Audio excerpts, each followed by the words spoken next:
Hey, welcome to our special presentation here. We're going to try to answer another one of your questions that you've been so kind to put as a response to the videos that we've been posting in the survey. And I hope that these are helping you, because that's the whole point of this. And I'll let Jeremy go ahead and introduce what the question he's chosen is going to be. Yes, thank you. And we're back. It's great to be here in Tennessee, talking to you in Idaho and talking to everybody all over the world. And we just thank you for joining us again. This is going to be a great presentation. We got some exciting information to share, and we hope you'll stay tuned for it. But first, I want to recap real quick. Let's just cover what we've been learning in this presentation series. In our first video, Darrel talked about drawing a dark background. Not only when it's most effective to do so, but how to actually do it in a way that avoids big white gaps and just distractions like that. And in the last video, we talked about the dreaded graphite sheen, and that's the kind of the metallic shine that tends to happen when you're covering a large area with graphite pencil. And Darrel showed us not only how to avoid that altogether, but how to minimize it in some of your current drawings. So today, as promised, we're going to talk a little bit more about how to separate elements from a dark background. And we're going to talk specifically about curly hair, because there's a really interesting dynamic there. You've got curls and you're trying to separate them from a background, but then you've got the curl overlapping other curls, and it's kind of a tricky process. So Darrel, I want to jump right in, if it's all right with you, and start with a question. In your first video, you shared your recent drawing of Goldilocks. That was a project you did in Art Studio. And beautiful drawing. The subject had, billowing golden blonde hair, curly hair. And you had this amazing dark black background, or dark background. And, you can't help but notice that hair stands off of that dark background. And we want to talk a little bit about that. How do you manage to separate those two elements without them just kind of fusing together and creating a flat element? Well, this is something I talk about quite often as I'm presenting my methods and principles and core concepts. Those beginning exercises are probably far more connected to everything than many might think. It's not only how you lay down the pencil, but how you create a texture that's going to be able to separate itself from something else. It shows contour and curve and how light works. And so some of those simplest things on past the stroke itself, which also has many of those elements, it's just that it's all in one stroke. The patches and the sphere are opportunities for you to start understanding how you can bring something up to the edge of something and create a clean edge to value. It's really important to be able to separate things, and that's why I like people to be able to practice those. And it's not bad to do it from time to time, just as a musician would play scales even though they've been in an orchestra for a professional orchestra for all their life, or most of their adult life. There's no end to brushing up and fine-tuning your capability, because I find the more I'm able to do that, it's not so much about how much detail I'm able to have, but there's several elements that I want to really take in consideration. Not only the clean edges versus something else, so that I can go past something and I can show a separation, but I want to make sure that I'm doing it with a gradation, not trying to outline something as in a cartoon, where I'm just having a bold line, because you'll find that your depth and your separation is very difficult to maintain once you draw that one single line trying to represent the edge. So if we were going to do a head of hair, I wouldn't want to just draw an outline all the way around and expect that to be the indication of where the edge of the hair is. I would want to be able to show that something is going and wrapping around a round head, so to speak. And then, as I was talking about, when was it? In one of these previous videos, the importance of having not only something that complements your drawing, but not having something that, well, now this is going to sound contradictory, because I want to maintain a related texture. I don't want to have something where I'm painting on a background just to try to get something very, very dark, and then end up with the character of a pencil stroke or an area drawn with a pencil where it has the texture. I want to have the background have a texture as well, but it is very important for me to separate the two. And so we not only have clean edges versus soft. Every time you fail to have a clean edge and it becomes soft, you have actually attached it to what you're putting it next to. So one thing blends into another. I'll go ahead and just talk about that just for a second. I'm just going to do a couple little quick patches on the piece of paper, and so I can make sure that I'm making my point. First of all, we don't want to have, maybe I ought to get in a little closer here. We don't want to have something that is just an outline to the hair and expect, now to go ahead and put my dark background in here.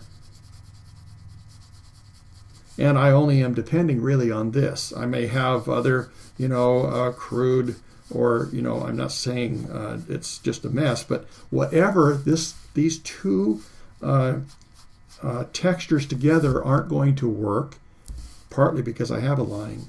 And so what I want to do is I want to really create something that is going to have a little different texture to it, so that I know that I have two completely separate elements.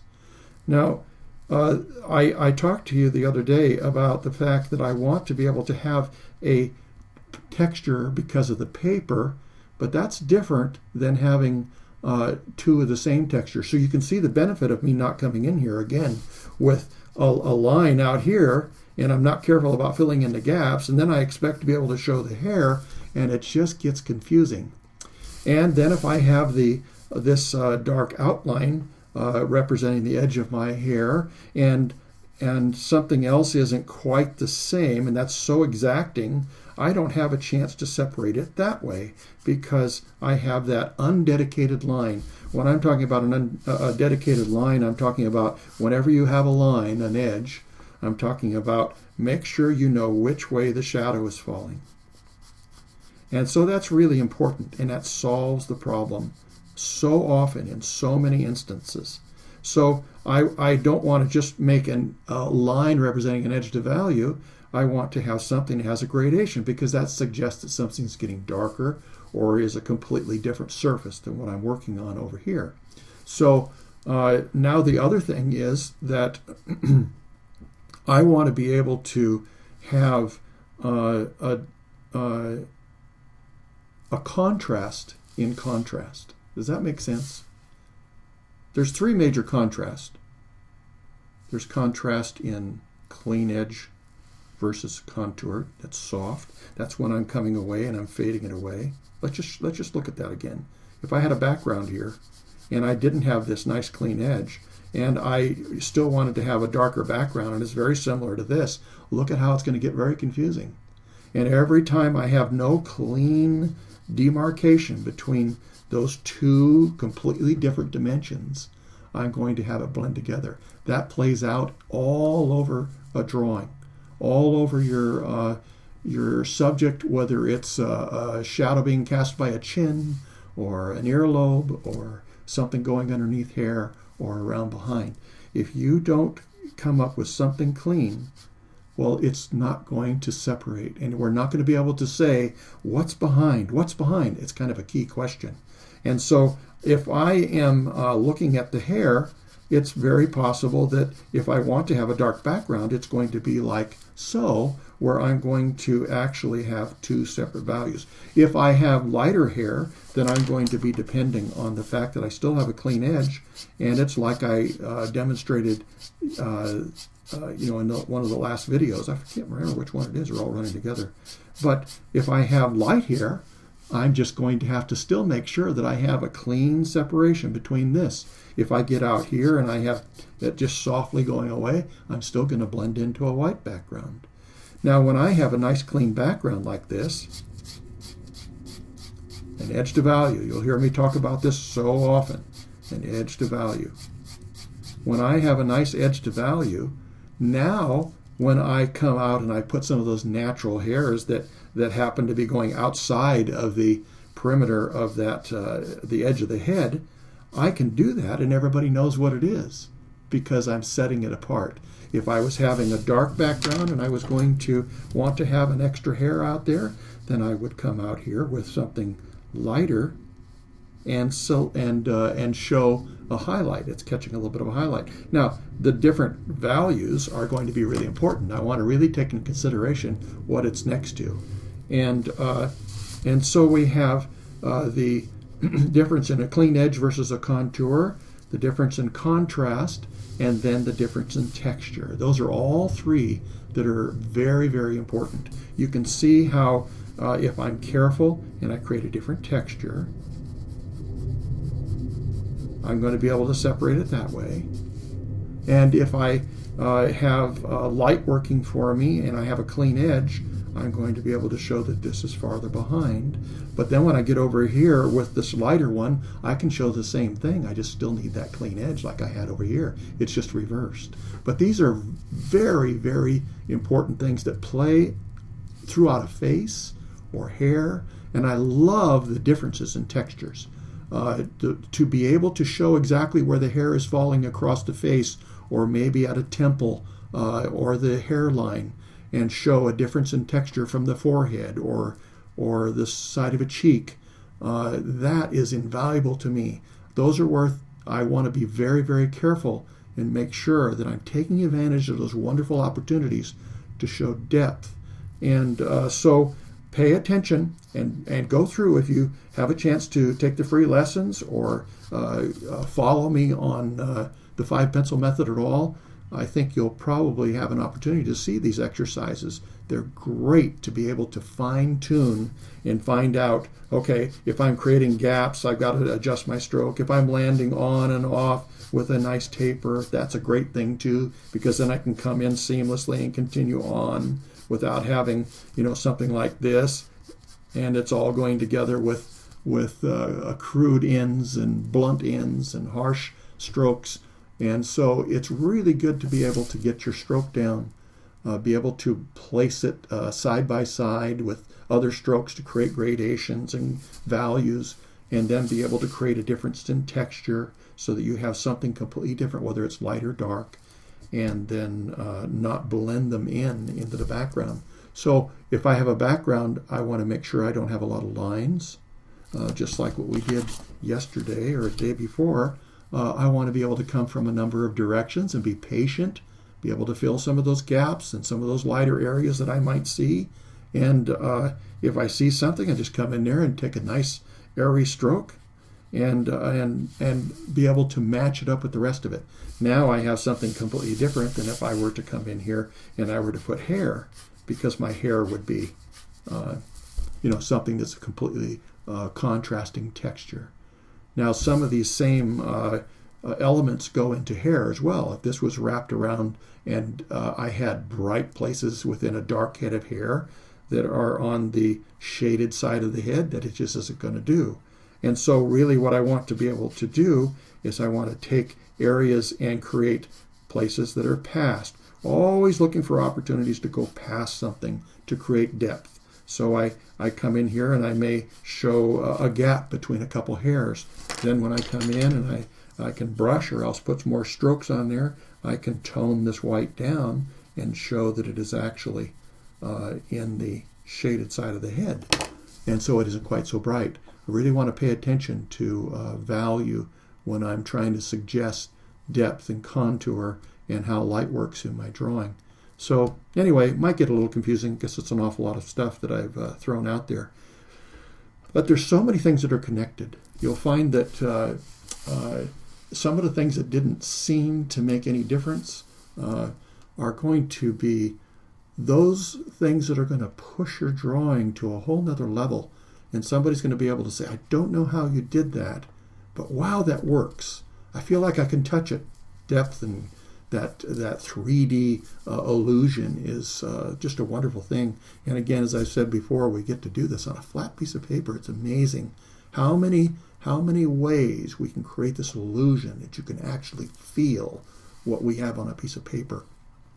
And for you that choose a background, make sure, again, like I suggested before, that you make sure that the background, if it's going to be dark, is going to be a complement and not overpower your drawing and make it become anemic and weak. Make sure it's something that is going to be compatible with your drawing and not become this saturated black, as if I took ink and made a black background just because I'm determined to do it. And make sure that you're going on gradually with layers so that you don't create any more sheen, because graphite can be shiny when it's on a smoother surface. And so if we're careful and we maintain the tooth, we'll have not only that benefit of less sheen, but I'll have more options available to me. And I'll be able to, control the value that I'm working with by seeing how it's increasing in value, and now it's just right, instead of racing in there and doing something quickly.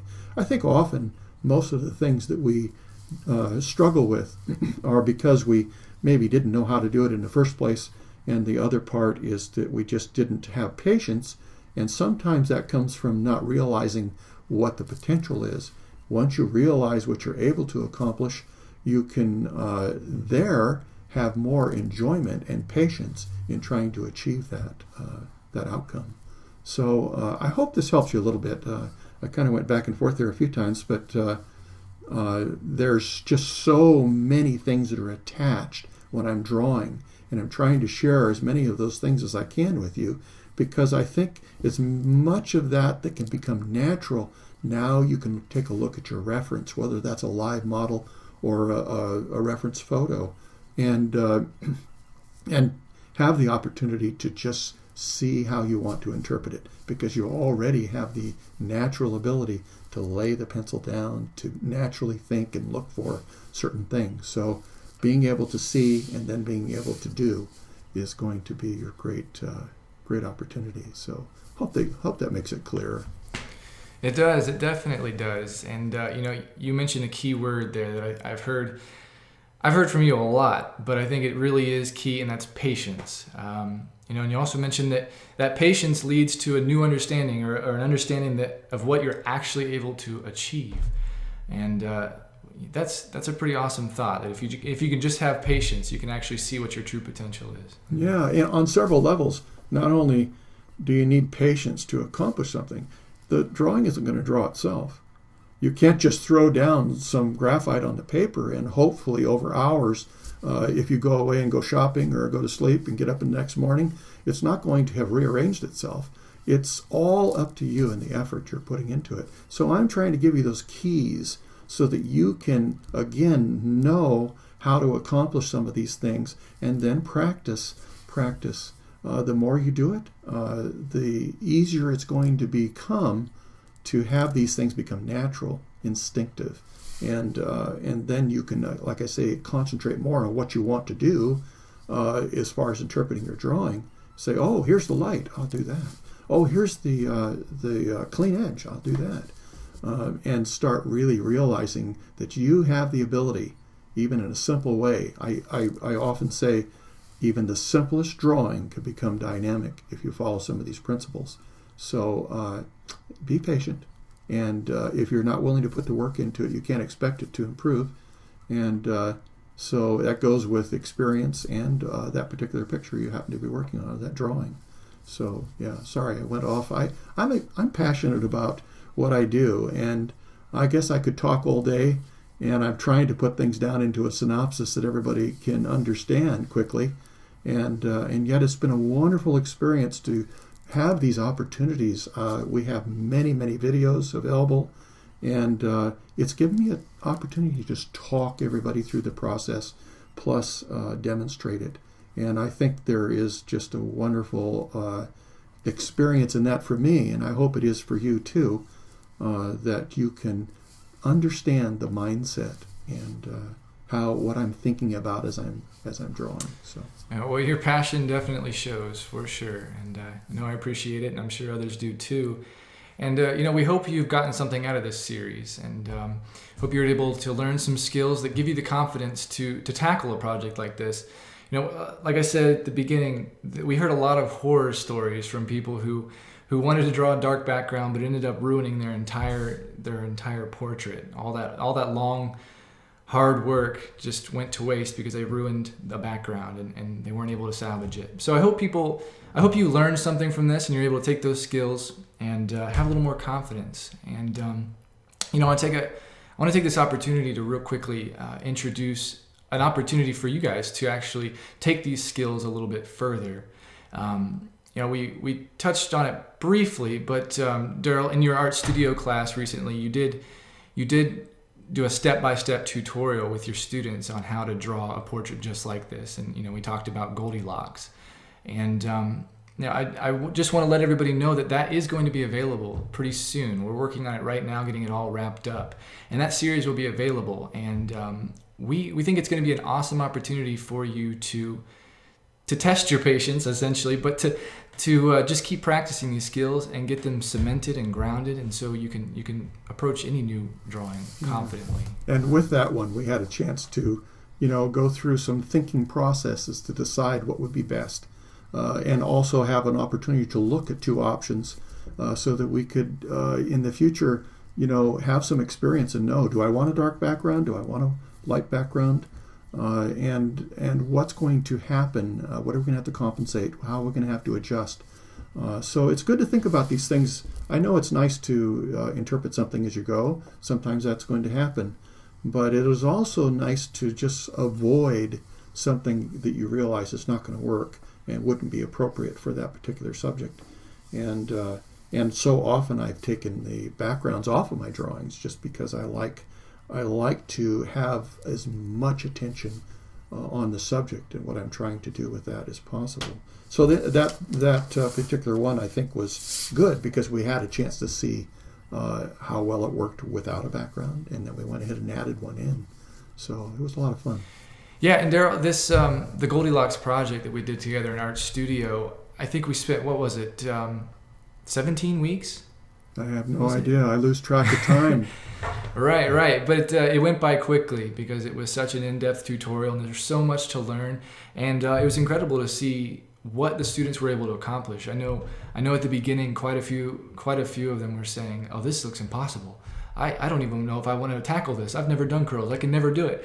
But as the weeks progressed and you walked them through and guided them step by step, things really started to fall into place, and you could see them kind of coming into their own and building confidence that confidence that we talked about. So, now, some of these subjects are challenging, but I encourage you to try some of these things, regardless of your level of expertise, because don't be afraid of making mistakes. If you're not able to make a mistake, you're probably not going to learn anything, and none of us just start right off and do everything perfectly. So yes, like I said, we plan to have this new series available next week, Wednesday of next week. That's October 22nd. We plan to have it available. And we'll have some more information for you at the beginning of the week, and we'll let you know when you can bring it home. But just wanted to make it known, and we hope that you'll... Yeah, I hope you enjoy it and get a lot out of it. That's the idea, is to be able to have an opportunity to give you something that's really useful and solves a lot of your challenges, gives you a clear path to succeed on certain things. So. Exactly. Well, Darrel, thank you so much for your time again. It's always a pleasure. You're welcome, Jeremy. And I appreciate all you tuning in. And again, I hope you enjoy and find this very useful and you get a lot of benefit out of it. So. Yes, thank you so much for joining us. And as usual, if you have some comments, concerns, questions, epiphanies, whatever it may be from this lesson, we ask you to leave us a comment below this video. Let us know what you learned or what you'd still like to learn. And again, thank you very much and take care. See ya. Bye.